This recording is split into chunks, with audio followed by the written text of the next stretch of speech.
Bonjour les amis, j'espère que vous allez bien et que vous avez passé un bon week-end. Nous sommes le lundi 6 août 2018 et c'est parti pour la revue de presse.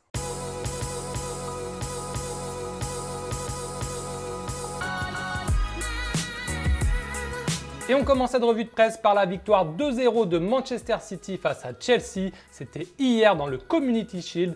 Les Citizens se sont imposés 2-0 grâce à un doublé de Sergio Kun Agüero. Et ça fait évidemment la une de tous les journaux anglais ce matin.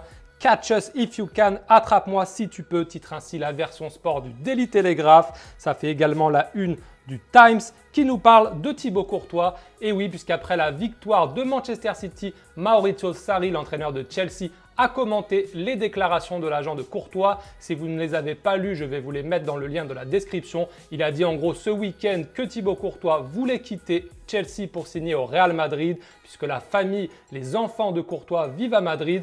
Et Maurizio Sarri a répondu à l'agent de Courtois en disant « Moi, j'attends que Courtois me dise en face à face qu'il veut partir. S'il veut partir, eh ben, je l'autoriserai à partir. » Mais encore une fois, peut-être que Sarri va ouvrir la porte, mais est-ce que les dirigeants de Chelsea vont ouvrir la porte sans avoir trouvé de remplaçant? C'est la grande question.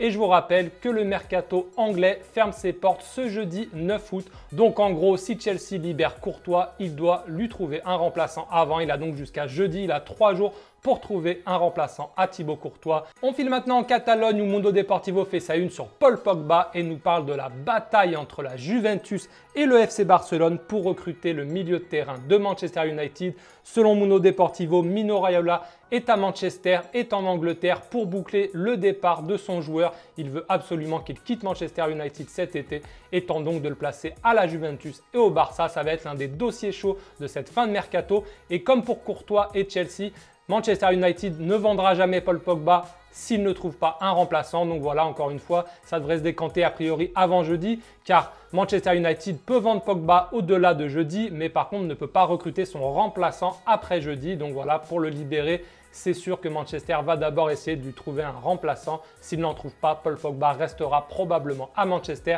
N'hésitez pas à me dire dans les commentaires si vous pensez que Pogba doit plutôt rester à Manchester ou s'il doit aller à la Juventus ou bien au Barça. Donnez-moi votre avis. On reste en Catalogne où le quotidien Sport fait lui sa une sur Riqui Puig, un jeune milieu de terrain de 18 ans de la Masia qui a brillé lors de l'International Champions Cup, notamment face au Milan AC où il a disputé la deuxième mi-temps et Gattuso, l'entraîneur du Milan, a été convaincu. C'est un spectacle de voir comment il touche le ballon. C'est une merveille, on dirait de la poésie, a déclaré l'entraîneur italien. Et Riqui Puig, qui évoluait jusque-là avec la réserve ou avec les U19 en Youth League, pourrait bien finalement avoir sa chance cette saison avec l'équipe première.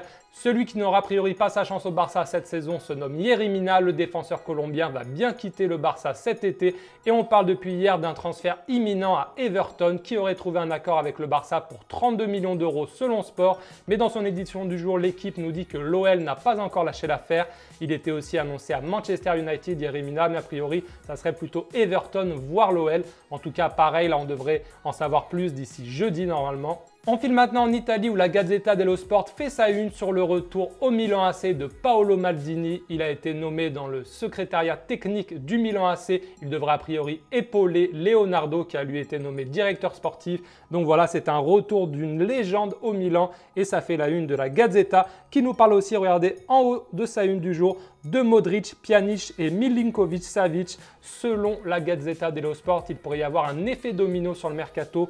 Si Luka Modric file à l'Inter Milan, le Real Madrid pourrait recruter Pjanic selon la Gazzetta dello Sport. Et si Pjanic va au Real Madrid, eh bien la Juventus, elle, pourrait recruter Milinkovic-Savic ou Pogba, donc selon la presse catalane. Donc vous voyez, il y a plusieurs noms, Pogba, Modric, Pjanic, Milinkovic-Savic, tous ces noms sont liés. Si l'un part, ça pourrait faire un effet domino et concerner les autres. Donc ça va être à suivre dans les prochains jours, soit d'ici la fin du mercato anglais le 9 août, soit d'ici la fin du mercato italien le 18 août. Donc voilà, ça va être 2 semaines, les 2 semaines qui arrivent vont être énormes. Ça va être très excitant à suivre et évidemment on va suivre ça sur Daily Mercato tous les jours.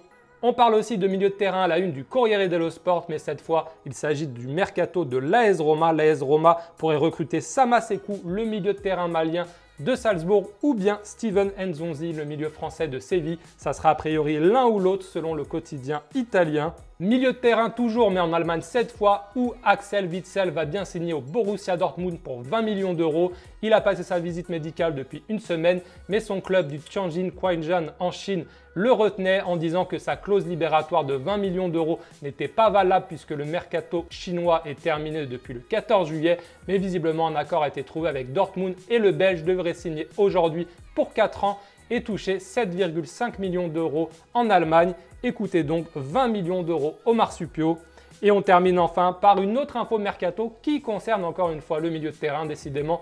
Ramirez, l'ancien milieu de terrain de Chelsea qui joue désormais au Jiangsu Suning, le club chinois qui appartient au même propriétaire que ceux de l'Inter Milan.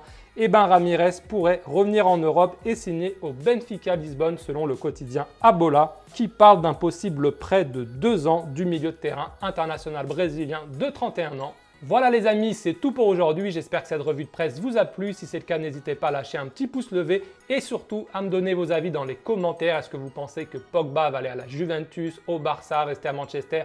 Est-ce que vous croyez à Luka Modric, à l'Inter Milan? Voilà, dites-moi tout ça dans les commentaires et puis je vous souhaite une très bonne journée et je vous dis à demain pour une nouvelle vidéo. Ciao les amis.